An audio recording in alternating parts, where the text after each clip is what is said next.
My name is Ali. I'm working in Green Life project for 5 years already. We do maximum for protect about nature in this area because this is really important for future. Why we do protect this area, because we have 4 different species animals endangered in Sumatra. Especially we have elephant, a tiger, orang-utan and rhinos. Thank you very much.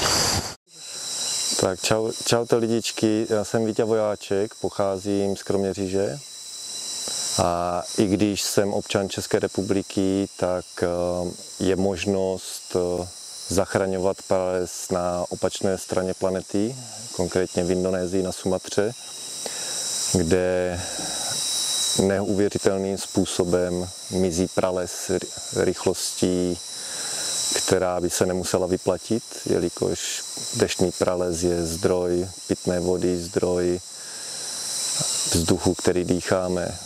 A nejenom to, je to domov spousty zvířat. A pokud tento zdroj zmizí i veškeré zvířata. Projekt Green Life je jedním z mála projektů, jestli ne dokonce jediný projekt, který vytváří zónu na místní hranici Národního parku Gunung Leuser, kde, ať se to zdá neuvěřitelný, ale opravdu to funguje, díky tomu, že se vytváří bariérová zóna, která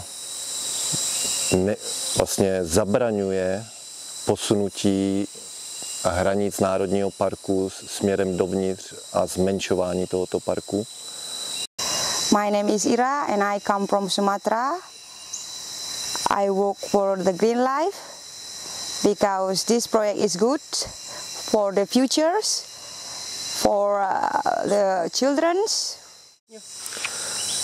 Po 2 letech činností musím konstatovat, že projekt opravdu dává smysl a na vlastní oči můžu vidět, že zvířata se sem rádi vracejí a to jen díky tomu, že není zásah člověka, což znamená, ať je to kaučukové plantáže nebo palma olejná či samotný pohyb lidí, když se eliminuje, tak zvířata se opravdu vracejí, což je i důkaz, který můžeme předložit pomocí fotopastí, kde je několik záznamů, ať již tygra sumateránského či ostatních zvířat. And I do this for my son. Nezáleží, odkud jste, deštný prales je jenom jeden.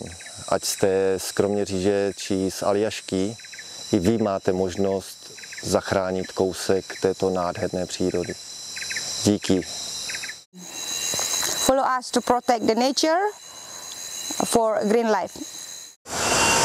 For future and new generation, especially for my children.